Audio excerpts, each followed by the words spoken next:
Two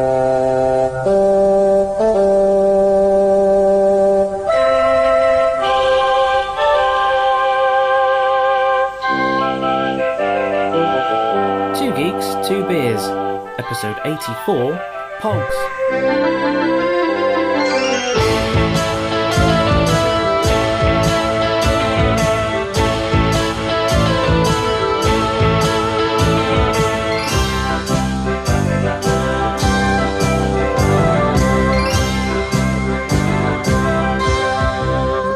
I gotta have my soul back. I'll do anything you want.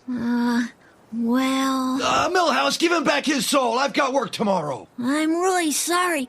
I kind of traded your soul to the guy at the comic book store. But look, I got some cool Pogs. Elf Pogs. Remember Elf? He's back. In Pog form. You traded my soul for Pogs? Close that door! You're letting the heat out! Shut up, shut up, shut up! Hello, and welcome to episode 84 of Two Geeks, Two Beers, a podcast journey of cult and nerdy nonsense from two blokes in their 30s wishing it was 1994. I'm Tom, and this is Morgan. Hello. So this time we're travelling back to, yes, the 1990s, but not for a TV show or film or video game, but very much, I'd say, a cultural megaforce for youths back then. For about a year, I'd say. Today we're talking Pogs. So, in case you don't know, Pogs was a playground game. Stay with me. If you've never heard of Pogs, just stay with us. Can I just say at this point, I know nothing. I know nothing about. So, small circular discs. Yeah. Some of them shiny. Yeah. I think some of them maybe for whatever reason had the Tasmanian Devil on them. And I know what you're thinking of. Yeah. It was the 90s, and I gather that owning the Pogs was not in and of itself the purpose of the Pogs. There was, as you say, a game to be played. Yeah. I'm amazed. When we were going through a few weeks ago planning the episodes for this year, I assumed that you were a Pog fiend like me. What did Pogs just not go to Cornwall? Did they just not reach down that south? a lot of things, didn't permeate quite that far down. How weird! And I think I was aware of Pogs. My cousins had Pogs. Also, I'm realizing it's already happening, but the word Pogs is going to lose all meaning. Already starting, but certainly by the end of this episode. No, I remember my cousins had Pogs, but I didn't really understand what they were for. Or didn't they give them away in like packets of Walker's crisps or something like that? Probably. Well, the thing is, which we'll get onto, Pogs were very one of the biggest fads of all time, and so they were only around for a very short period. They burnt really, really, really brightly, but very, very brief period of time, and so it might have been that if it just didn't quite make it to Cornwall, by the time it did, it was already gone. So, you know. Yeah, maybe it started in London and, it just about got to Dorset. Yeah, Pog fever was really strong, like tier 4 levels of Pog obsession in London, but only sort of like tier 1 Pog mania infecting Cornwall. Maybe that's what happened.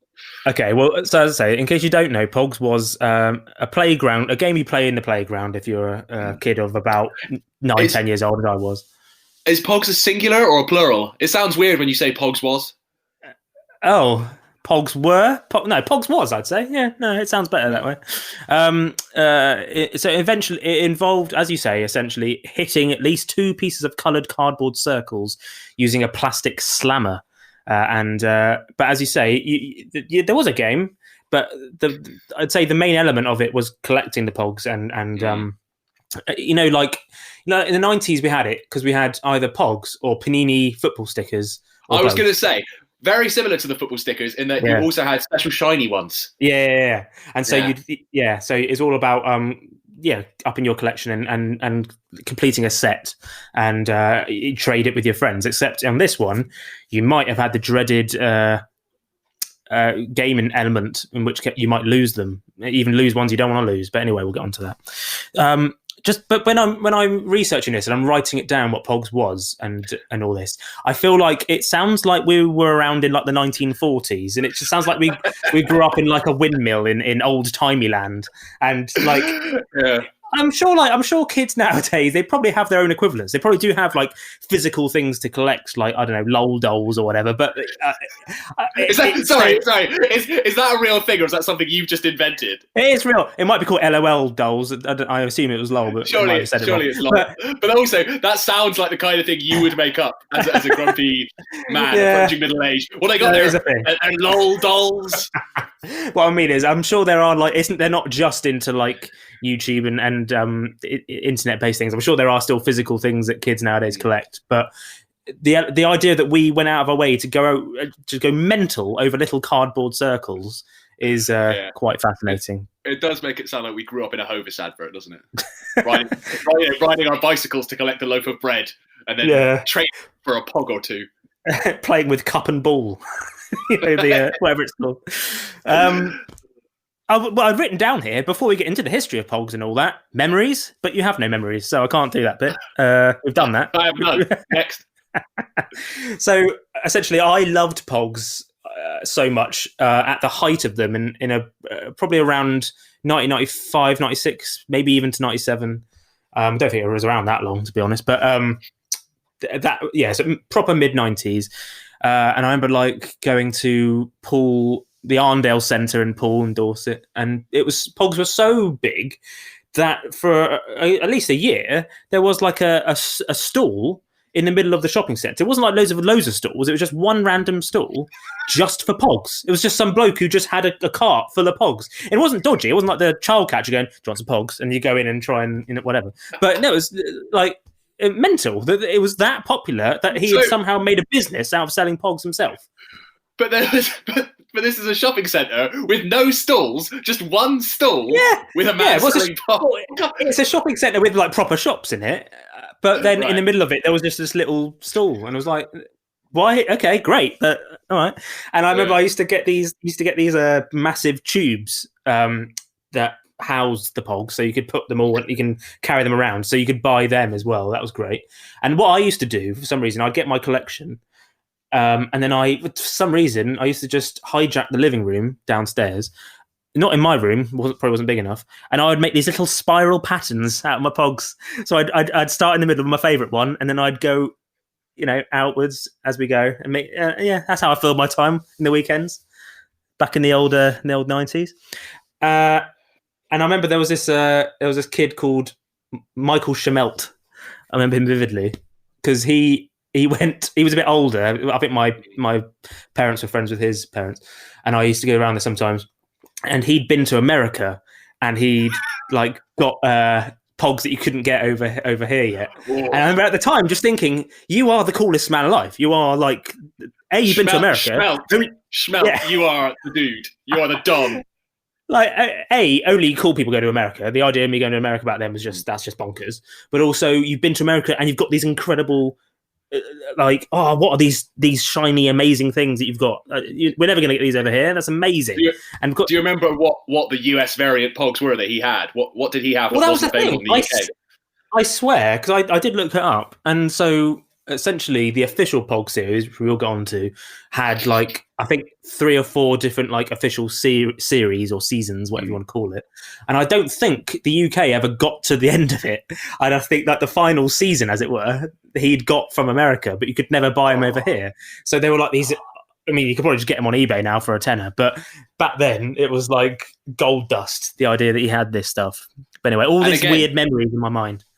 But again, like a TV show, because there was no internet, you probably didn't even know there was this final season of Pogs you never got. It was like it's like me with Thundercats all over again. That there was like 3 seasons that I never even knew existed. There was no Wikipedia. You couldn't, there wasn't no Pogs wiki.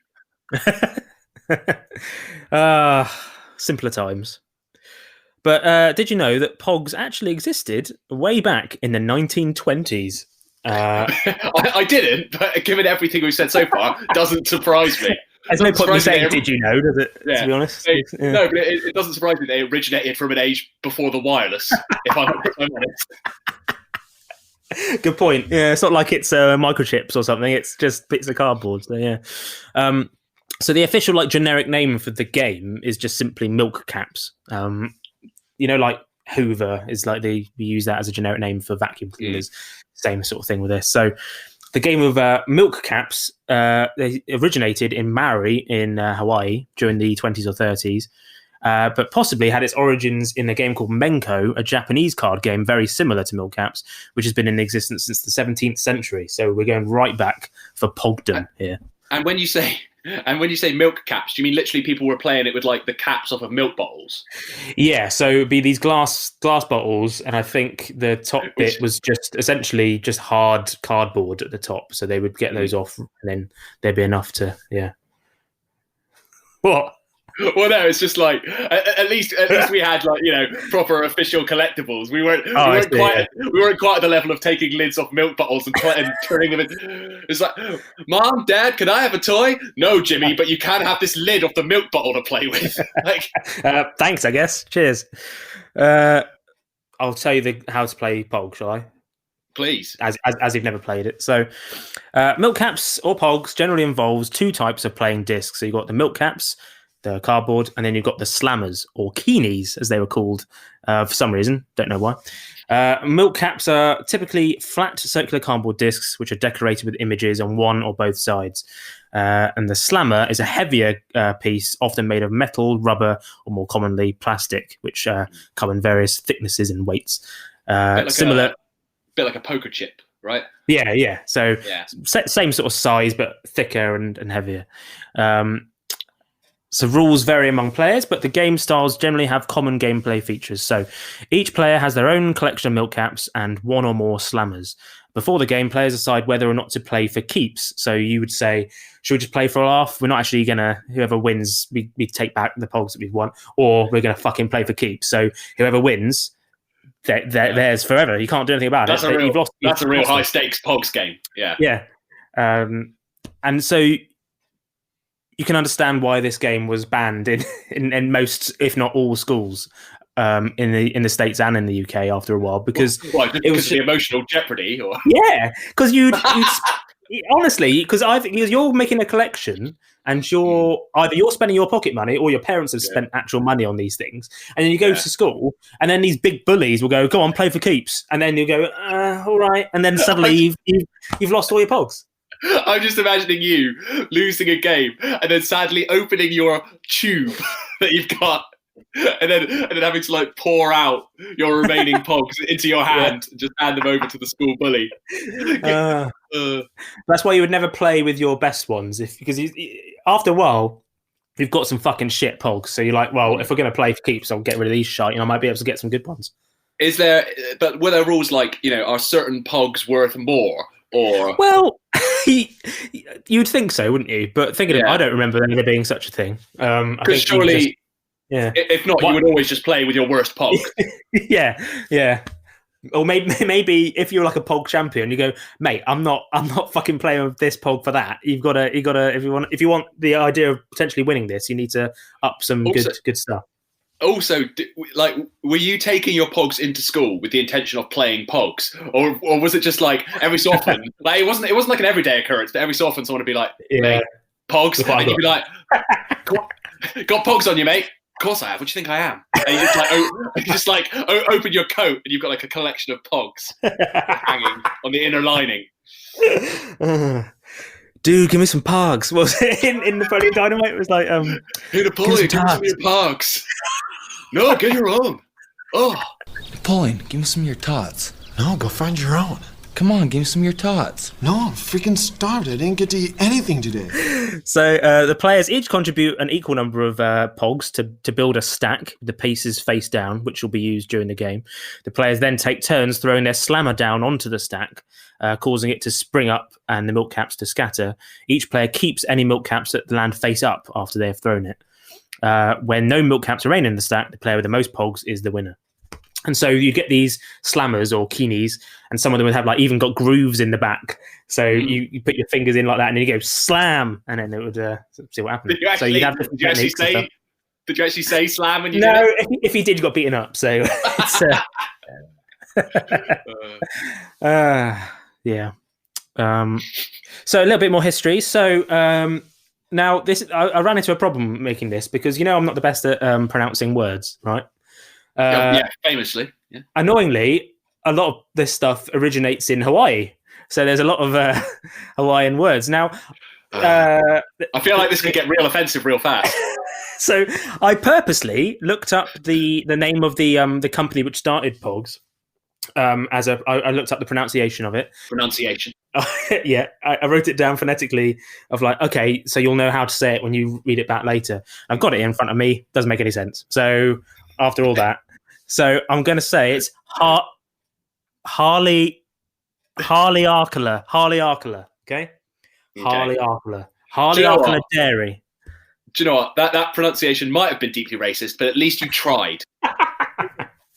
So, Harley Arkela Dairy of Maori sold a mixed fruit drink in a glass bottle with a cap under the brand name of Pog, aka passion fruit, orange, and guava. That's what it's. Wow, that is good information. So you've learnt that. So if that ever comes up in the pub, it's useless information, but that's what my brain's full of. So fine with that. So in 1955, Harley Arca discontinued using the glass containers, but continued making the caps to allow the game to still be played because it was the shit in their nearby village. In 1991, Harley Arca expanded to a more populated Oahu island, which led to a revival of the game. And it was with this revival that the Pog name began being used more generically for the game itself. The 1990s revival is credited to a woman called Blossom Galbizo, a teacher and guidance counselor who taught at an elementary school in Oahu. In 1991, she introduced the game she had played as a little girl to a new generation of students, incorporating milk caps into her 5th grade curriculum, ironically, as a way of teaching math as a non-violent alternative to other popular schoolyard games, such as dodgeball. So I like her idea to make it non-violent, but I don't think she realised how, she probably actually inflicted a lot of violence on many children around the world. But emotional violence as well. No, the bruises didn't show, but inside, their hearts were bleeding because they'd lost their favourite Pog. The game quickly spread from Oahu's North Shore, and by early 1992, Stanpack Incorporated, a small Canadian packaging company that had been manufacturing the milk caps, was printing millions of the things every single week for shipment to other islands. And the game soon spread to the mainland in America, first surfacing in California, Texas, Oregon, and Washington, before spreading to the rest of the country. And by 1993, the previously obscure game of milk caps, which had been almost forgotten, was now played throughout the world. So it was very quick from just one woman playing with it with her students in 1991. By 1993, it was everywhere around the world. So that was pretty impressive. Except for Cornwall, but for some reason Cornwall didn't get it. But the reason Pogs took off so rapidly in the early 90s was down to the World Pog Federation, or the WPF. The company always got to take it too far. Someone's always got to take it too far. This is the problem. So the company purchased the Pog trademark from Harley Arca Dairy, but who also retained a 14% share in the company in September 1993. And they posted sales in excess of $25 million in less than 18 months. So it showed how quickly it becomes such a money-making enterprise. So she did pretty well at that. She's like a Pog billionaire at this point. Well, I don't think she made any money out of it because she was just a teacher. I don't think she was anything to do with Harley Arca Dairy. She was just someone who... So I don't think she got any money at all. Maybe, I don't know, maybe they gave her some free Pog juice. I don't know. But Harley Arca Dairy would have been the ones making the money out of it. But yeah, sadly not. But yeah, the WPF's success was achieved through a very ingenious combination of clever marketing for the time, lots of licensing deals, and just finding a craze that captured the imagination of 90s kids such as you and I. So I just feel like it was in those days. It was in those days pre-internet. We didn't have the internet yet, and video games, we were playing them, but they weren't like PlayStations or anything yet. We were still we liked it. It was all quite relatively simple. And we were playing with Panini stickers and all that kind of stuff. So I feel like it was just appeared at the right time. And it worked perfectly for them. Wouldn't happen now. No. However, it wasn't long before WPF Pogs were being licensed out to hundreds of companies. So essentially any company worth its salt would either try and make their own Pogs, or they'd sign a deal with the WPF to make official, because the WPF are the Pog guys. They know what they're doing. They know where to put the stuff. So if you want to get involved, but it's got to be pretty difficult to patent like a small cardboard circle. Surely there were loads of Pog rip-offs. That's the thing, you see. So Burger King, Disney, everyone licensed official tie-ins with the WPF.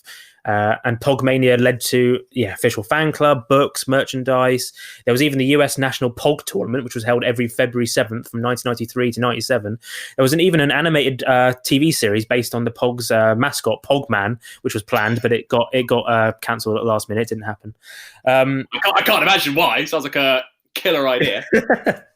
The WPF, as I say, released their own official series of Pogs, the ones I was explaining about earlier, for fans to collect. And they all had like amazing color images and artwork on them. They included the character of Pogman, which was this like hairy Bigfoot style mascot dude designed by Mitch Shower. And I'd say for a short period, I mean, you probably never saw him, but I'd say Pogman was like as recognizable as like Bart Simpson or Hey Arnold in the mid-90s. He was everywhere. Well, I like the idea that the character's name is Hey Arnold. But what is his name? I wrote that down yesterday. I was like, Arnold. What is his name? Yeah, but Arnold what? Hey Arnold. I don't know. No, exactly. If I'd said Arnold Smith, you'd be like, who? Yeah, Hey Arnold, that's who. But oh dear, no. But I thought my cousins, right? Because my cousins had Pogs, and I thought they had Taz, the Tasmanian Devil, on them. But maybe it was Pogman. yes. I think you are thinking of. Now there is a link with the Tasmanian Devil, which I will get onto in a minute. But I do. Now you've said that, I think you are thinking of Pogman. Yeah, I am thinking of Pogman. I'll show you a picture of Pogman in a minute, and you'll know what I'm talking about. And there was this cuddly toy of Pogman I always wanted. I found it yesterday when I was researching it, and I was like, I never got it, did I? Never got it. Damn it! And I was still annoyed that I never got the Pogman cuddly toy. Weren't you like 9 or 10 or 11 at this point? Yes, but I wanted anything to do with Pog, so I was going nuts for them. There's also an awesome website still going called milkcapmania.co.uk, a UK-based site. Where you can see every single official Pog available and more, and it's such a nostalgia rush. So they've taken like photos of every single Pog, and you can go through them all. And from looking at them, I actually had more of them than I thought, because I was looking, it's like add that, and that. I had like pretty much all of the ones I could see. And in the UK, they were brought out by Waddingtons actually. In like these packets, so you'd go to like Woolworths or Smiths or whatever, and you get like a little packet. In little like almost like foil packets. Yeah. Packet, yeah, it's coming back to me now. And it would contain 1 Slammer and 6 Pogs, but you obviously didn't know what you were getting, so that's why you'd end up trading it with your mates or playing for them. And again, I've said this before on the show, but it's amazing how your brain works. So I haven't seen those packets for 25 years. It's been that since I've seen it, and or more.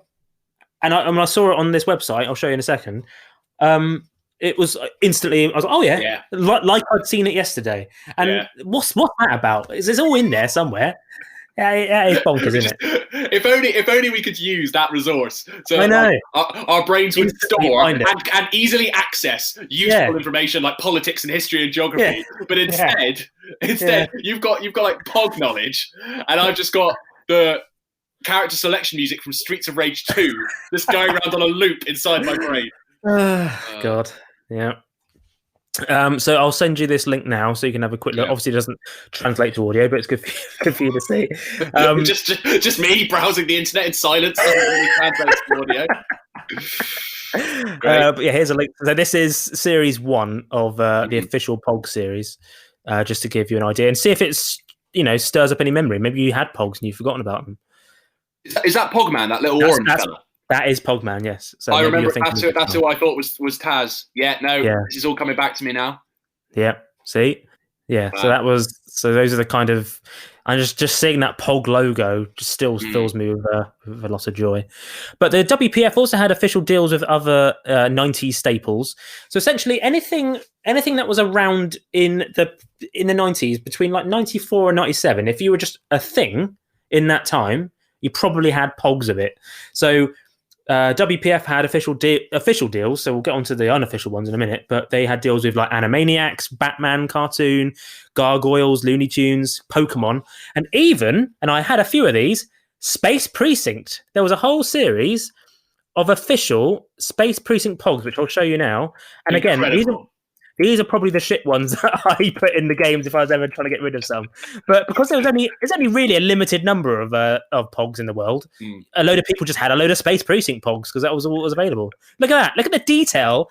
Every single character in Space Precinct history has its own Pog. Yeah, you got Jerry Anderson Space Precinct on it, each one. Yeah. Brogan, Haldane, Officer Orin Pog. 64 in total for Space Precinct. Bonkers. Space Precinct. Prime time entertainment. But yeah, even Forrest Gump, Pulp Fiction, they all had Pogs. And Bill Clinton released his own Pogs because, he was running for re-election. It's like, well, how do I don't know why he bothered because kids aren't voting, but, maybe they will tell their parents, who's really cool, Dad? Bill Clinton. He's got his own Pogs. Did you say Pulp Fiction Pogs? Oh, yeah, Pulp Fiction Pogs. They exist. Yeah. Yeah. Sure. For all those kids loving Pulp Fiction. I know. Who is it for? Anyway, here's a TV advert for you to have a look at. It doesn't really translate to audio, but it's good for you to see. But it does have a version of "Bird is the word" in the advert. So, of all our catchphrases that we've sort of bred on this podcast, it doesn't really translate to audio. It's definitely the worst.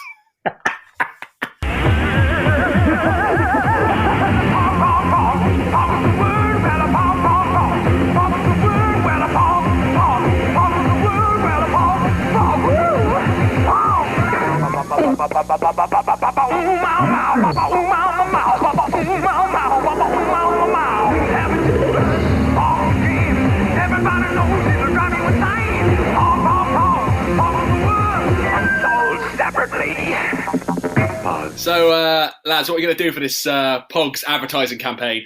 Bird is the word, little variant on that. Yeah, cool. What are you thinking? Pog is the word? That's lunch. Great, we're done. Go but on. it doesn't rhyme with bird. Yeah, don't worry about it. It's fine. Fuck it. However, by late 1995, Pogs were already starting to wane. Kids were already moving on to bigger and better things. So, just declining domestic sales, unsold merchandise, and creditors ready to pull the plug. The WPF faced bankruptcy.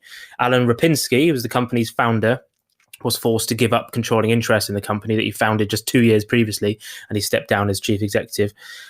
Essentially, the company had failed to... the market had just become far too saturated, essentially. So, as you touched upon a little bit earlier, they didn't really have any leg to stand on with stopping other companies from just doing the same thing. Producing their own little cardboard circles, yeah. Exactly. So it was just opened itself up to becoming a fad without you obviously didn't have the hindsight of later, but it just meant that they were so cheap and easy to reproduce. And people I think just got bored of it too quickly. Like the video game crash of the 80s, because there's no quality control, and so it meant that there was just too many companies making shit games, and customers just stopped buying them, and it all imploded. Yeah, so it's very simple in that way. So essentially, you had pirates infringing on the Pog patent, who weren't matching the incredibly high standards of the official Pog range, which those are really special little cardboard discs. These are no good. These are hooky cardboard discs.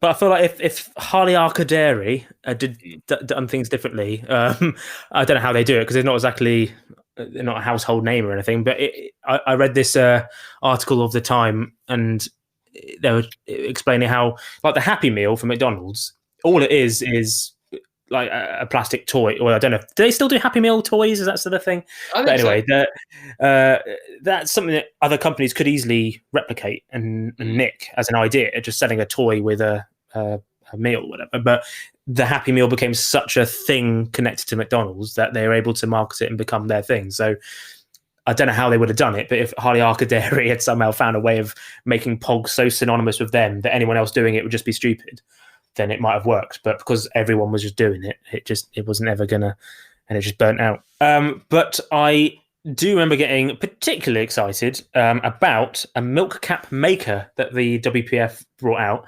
So not only were they getting ripped off by others, they were asking you to rip off themselves, because they brought out this product, which I had this, where you made your own Pogs, essentially. I'll show there's a TV advert that I found. That sounds like their downfall. The fact that they displayed that their product was so shoddy that literally a child could make their own. Yeah. Literally anyone could do it. It's so easy. A child could do it, and indeed will. Newsflash! It's a Pog milk cap invasion. Milk cap sightings are pouring in by the thousands. The cause is anyone's guess. It's the official World Pog Federation milk cap maker. For the first time ever, you can make your own milk caps. It's cool because it's totally easy. Just load in the picture, line it up, twist, and bam! Make the world's biggest, coolest collection. It's a Pog milk cap invasion. And in the weather. The official World Pog Federation milk cap maker from Cap Toys. Who else? It's totally easy. Yeah, we know. That's why stock prices down the toilet. But I didn't realise it was so 90s that the picture that the kids were using was Stretch Armstrong. That was no. I had a Stretch Armstrong, which my cousin broke because he twisted the arm, and it says don't twist the arm. No, don't do it. Don't do it. Not my cousin who had the Pogs; it was another cousin. But I always wanted Stretch Armstrong's nemesis, who I think he inflated or something, and I wanted it for Christmas, and I begged, and I didn't get him. Can't remember what I did get. Probably some milk caps. I did have his dog, Fetch Armstrong. Oh, yeah, Fetch. Yeah. Help! We've been robbed! Stop, evildoers! Introducing super stretching superhero Stretch Armstrong. Yes, Stretch Armstrong. Now stretching fun farther than ever before. He bends, he stretches, even ties and knots, but always returns to his original shape. How's he do that? He's been doing that since he was a kid. Stretch Armstrong from Cap Toys. Who else? But the thing is, I had one of those milk cap machines. Don't remember one of the ones I made though. Haven't got a clue what designs I made or anything. No. But the thing is, the idea of taking your own Pogs to school, that's just fucking lame. Do you know what I mean? Like, that's too far. You don't make your own Pogs. That is so uncool. Like, actually, no, but you know what? But I can imagine if someone's like, "Hey, what Pogs you got?" You go, "My own that I made in my bedroom." That's like if you didn't buy Pogs, but your mum made you some Pogs. Yeah. These are just as good, Tom. And you're like, "Yeah, no, Mum, I can't take these homemade Pogs into school." It's like when you go to school with a fake Adidas thing, and it's like got two stripes down the leg. Yeah. Like, I'll put your name on them as well, so you don't lose them. Thanks, Mum. But there were, of course, other imitators or games which tried to capitalise on the Pogs fad of the mid-90s. So the Tasmania Devil link that you mentioned earlier, I think it could be sort of connected to this, or it could just be complete fluke and you actually meant Pogman, I don't know. But there are these other ones called Tazos, right? Do you remember Tazos? Yeah, I think I've like merged the two in my brain. Yeah. So Tazos were nothing to do with the Tasmanian Devil, but they did have a Looney Tunes variant of it, and of course Taz was on it. So I remember vividly having Tazos with Taz on it, and I assumed it was the same thing, but it wasn't. So Tazos were essentially exactly the same as Pogs, but they were plastic, not cardboard, and they had like little incisions on the side. So you could, if you wanted to, for some reason, you could stack them together and make something out of it. I don't know why you would, but there you go. But yeah, they were just around. So obviously other companies were like, should we just do the same thing but plastic? Yeah, fuck it. That's lunch. Cool, great. Yeah. I think maybe my cousins had Tazos, because I remember the ridges. Yeah. I remember the ridges that you could like make little formations. So maybe Pogs didn't reach Cornwall, but they were like, Tazos did. We can get Tazos over the Tamar. We can get those over the border. But yeah, the official Tazos included Simpsons, Monster Munch, WWE, Disney, Space Jam, and of course Taz himself. Here's a little advert for Tazos.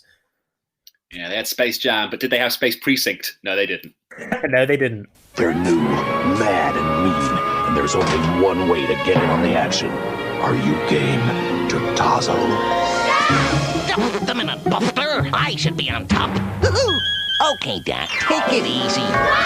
Tazos with Looney Tunes are here! Start collecting now.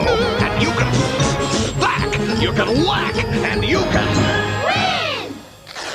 So let's Tazo! You're free in these packs, folks. Now, what you couldn't see there, because that advert did not translate very well to audio, was that those kids were taking them Tazos out of packets of crisps, which is what I said at the start. I think I'm remembering Tazos, and you got them in packs of crisps. Yeah, I think they came with Walkers. I think they did a big tie-in with Tazos. Not particularly sanitary, but there you go. No, you used to get things like that in crisps back then. I remember vividly. Zig and Zag did like this tie-in with, I think it was Golden Wonder crisps, and it was this thing. And if you were lucky, you'd get this little blue packet thing inside the crisps, and you'd open it up, and it would all be greasy and full of horrible. But then you'd open it up, and then inside you'd say what you won. And sometimes it was like you won nothing, and other times it was like you won another packet of crisps, and you'd take it to the shop and you get whatever. But I don't remember the last time I opened a packet of crisps that had something else inside it. Had a lol doll inside. Yeah. I speaking of things I never got as a child because I was incredibly deprived, obviously, as a child.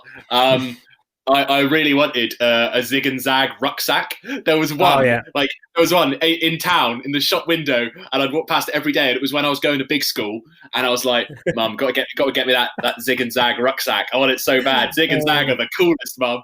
And then I remember the day before, it probably wasn't, but I remember it being the day before school, and she was like, "I got you something," and I was like, "Oh, the Zig and Zag rucksack," and she was like. And it was just like a regular rucksack, and I was like, my parents got this lovely rucksack. Such a little shit about it. I was such a little shit. I was like, it's not Zig and Zag, and I kicked off. Why are you doing this to me? You knew I wanted Zig and Zag. You knew I wanted a Zig and Zag rucksack. Why? First Stretch Armstrong's nemesis, now the Zig and Zag rucksack. I hate you. Not that nice a guy. I don't do it for nothing. I want at least 20%. 20%. Make it 50 and we'll... Yeah, 50 Make it 50. We'll call it. Go on. Split the difference. You have a deal. Okay. Shake on it. Good luck. Shake on it. Good luck. The worst rip-off of all was probably... There was one called Slammer Whammers from Imperial Toys, which it was just the same as Pogs, but Slammer Whammers. It was just, fuck it. Should we just do our own? Yeah, fuck it. Yeah. People will think it's Pogs. Do you remember as well, I won't go into it too long, there were these things called Crazy Bones Go-Go's. No, not they were like, I'll send you a link to the wiki now, just so in case it sparks any memory. Because they were these little collectible... If I'm clicking on a link called Crazy Bones Go-Go, it sounds more like it's going to spark an antivirus software. But, okay. Well, have a look at these. So they were these like collectible, like... I don't know, skull character things that you would throw. It's like a bit like marbles or jacks or whatever. Spark any memory at all? No, not at all. No. Nothing. If anyone listening to this remembers Crazy Bones, Go-Go's, whatever they're called, tweet us or something. And it can't have just been me that bought these things back then, because I must have just been well up for just fads of any description, any sort of collectibles. I just loved it for like half an hour and then stopped. But anyway, as we know from our pub sessions, Tom, you're very easily led. Yeah. But I do have a story to share, which there's a story I've never really told anyone ever before involving Pogs. Right? Wow. Yeah. And it's a story I'm not proud of, and it's like it's one of the worst things I've ever done. Oh God! But enough time has passed now that I can't tell it without, I can't believe then that you're about to confess it to me and to our tens of listeners. I would have been, I was probably about 9 or 10, and I was just round my mate's house down the road, and he was a bit younger. He's probably about 8 or 9, and I remember like back then, did we just, as kids, do kids still do this where you just sort of just walk about at that sort of age and just hang out at other kids' houses and stuff? So I feel like we all did that back then, but yeah, not at the moment. But not right now, obviously. But yeah, anyway, so I was around his house, and we we're just sort of, in his room, just playing with whatever toys he had and stuff. And then he brought out his Pog collection, and I remember looking at them, going, "Oh wow, these are really good ones. Oh great!" And something came over me. No. Bear in mind, I was a good little boy. And I just went, I'm going to steal them. You pilfered his Pogs. I was a Pog pilfer. I took about 8 or 9 of them, like really good ones. That is mental, though. That is mental because you were like, you weren't like, I'm going to take one. He'll never notice. No, you took load. But that's not the end of the story. So I took a load of Pogs. Where did you store them? I just in my pocket, I guess, and then went back to my house. And I was like, what would I have done? I would have got back on. These aren't mine, though. This is like a hollow victory. This isn't like he's not like a kid I'm never going to see again. He's like one of my best mates. What am I doing? You have to face him. And he knew that I'd been there. So obviously, but I think actually it wasn't just me that was there. I think like a few of us were there at the time. So it was that's worse. That's worse though, because you're like, reasonable doubt. You can't prove it was me. What for your Pogs? But then a couple of hours later, I left the house. It must have been summer. I left the house, went up down the street to my other mate's house, and as I got nearer to the front drive, I saw the other kid that I'd stolen the Pogs off crying with his mum, and his mum was talking to my other mate's mum, and all I heard was her listing the missing Pogs, all the ones I'd stolen. So obviously he'd instantly realised that they'd gone, and she's probably worked out, well, those 3 boys all came around your house. So she's obviously going from house to house to house until she worked out who it was. And I heard this and I was like, and I was like, okay. And I realised, stop being an idiot. And I came up with this stupid, what I thought was a cunning plan. So I went back to my house, got the Pogs. And looking back on it, it was actually very brave in a weird way, but totally cowardly at the same time. So I went back there whilst they were still having it out. And my other mate was probably like, wasn't me, I know about it.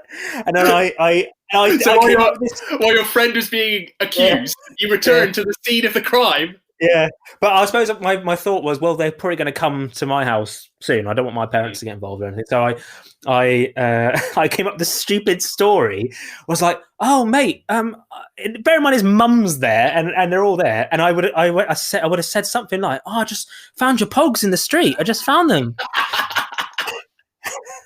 And I gave them back to him. I was like, yeah, I can't believe it. They were just lying there. And then I thought at the time, have I got away with this? And I think at the time the mum sort of thanked me, but looking back on it, she was obviously like, okay, I fucking full well know that you stole them and now you've brought it back, but I'm a nice woman, so I'm going to fucking let it go. You've done a good thing by bringing them back, but okay. Don't think I ever went around his house again. No, shame. I think that, but turn my back on a life of crime after that. I didn't enjoy it. Wasn't happy with it. But yeah, to this day, every now and then, sometimes memories, like all memories come in your head. Every now and then just appears in my brain, like, God, that was horrible. And I don't think I've ever, why would I need it to, but I don't think I've ever spoken about that, ever. I think I've just been buried in my, but I thought we're doing a Pogs episode, might as well talk about it and do a bit of therapy at the same time. So confessions make me feel better. So don't steal, kids. It's not worth it. It's definitely not worth it for fucking Pogs. I know. Yeah. You can just get them on eBay now. Fuck it. Anyway. So that is it. Thoughts? I mean, yeah, I've learned a lot. Not sure how much of it I needed to know, but I'm happy that I know it. It is fascinating. I think mostly for the reasons you said, that it does feel like some bizarre, antiquated hobby from the past. The idea that kids were ever playing with little milk caps. It's quite sweet in a way. Do you know what? Like, if nothing else, I learned the acronym. I've already forgotten what it was. Was it peach and guava? So passion fruit, orange, and guava. There you go. Should be PFOGs, really. But but yeah, I've learned that if nothing else. So yeah. Cheers. I'd say it was like the ultimate fad, really. There's not really anything else which was so popular for such a short period of time on top of my head. I can't think of anything else which, did that kind of thing. I'm sure there is, but even things that were huge at one point are still around in a certain way or another now. Like turtles were massive, but they're still around. See what I mean? Whereas Pogs were just such a very brief thing. Well, there you have it. If you'd like more waffling on about just various geeky moments of yesteryear from TV, film, video games, and just weird stuff like Pogs, then head to 2geeks2beers.com. where you can download over 80 more episodes now and stream and subscribe wherever you get your podcasts. And yeah, please rate us as well. And in every platform that you're in, it does mean a lot when we get a little review and knowing that you like it. Only if you like us, don't bother if it's just a 1 star. That's not very nice. But yeah, let us know and get in touch. There's also the email address, which is podcast@2geeks2beers.com.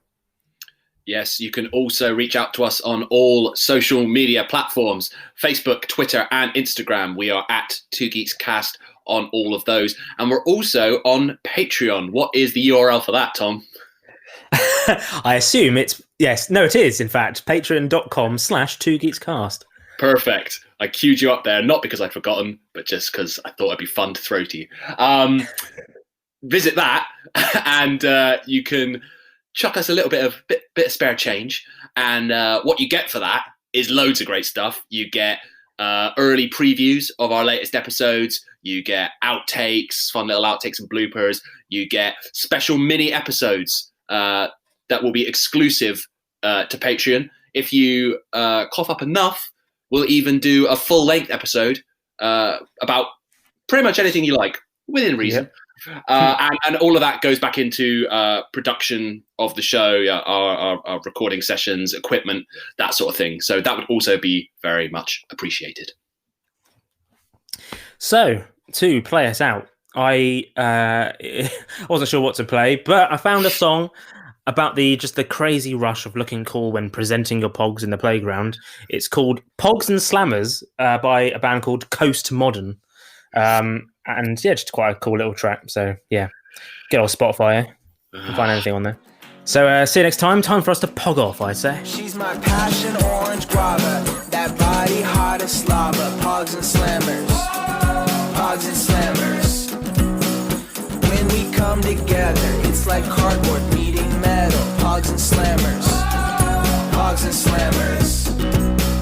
When I met her on the sidewalk, she was throwing down. She had a skull and crossbones and an evil clown. I whipped out my disc and presented it with pride. A single tear formed at the corner of her eye. She my passion, orange guava. That body hot as lava. Pogs and slammers. Pogs and slammers. When we come together, it's like cardboard meeting metal. Pogs and slammers. Pogs and slammers. We made a simple trade in the parking lot. An eyeball for a spider. I felt like a hot shot. She left satisfied. What more can I say? Seems like both of us had a pretty slamming day. I was obviously making light there of people's obsession with Pogs, Pog fan club, and so on. But did I ever tell you the about the one fan club I was ever a member of? Oh God, no. And you might be thinking, we know Morgan. What was it? The Doctor Who. Doctor Who fan club? No. The James Bond fan club? No. For whatever reason, the only fan club I ever joined was the Monster Munch fan club. Because I just as a kid, I just bloody loved Monster Munch. Do you know what? A, I still bloody love Monster Munch, and B, I'm jealous. I would have joined that if I knew that existed. That would have been amazing. Yeah. It was just I think basically it was like on the back of a packet of Monster Munch, and you sent off, and you got like a letter saying congratulations, you are now an official member of the Monster Munch fan club, and a little badge, and it was all I ever wanted. So cool. I always think with those sort of things, like, when did they stop? I like the idea that they all these fan clubs still go. Am I still technically, on a list somewhere as a member of the Monster Munch fan club? I think to close out the all important question: are you a pickled onion man or a red hot man? Flaming hot for me. Yeah, I'm a pickled onion man. If you were a roast beef man, this would be the end of our creative partnership. No one likes fucking roast beef Monster Munch. Nah. You eat it when it's in a multi-pack. It's like, that's all right, but I'm looking forward to the other ones. That's what I'm getting. Yeah, I'm gonna eat some red hot and pickled onion to remove the fucking taste of roast beef. Getting still to this day, but especially as a kid, it was a right treat when you got given like a big bag of flaming hot Monster Munch. That was like, I've been a good boy today. This is fucking brilliant. This is great. And still to this day, if I see one, I'm like, well, eating that, brilliant. Yeah. Well, I haven't nicked any Pogs today. I'll reward myself with a bag of flaming hot.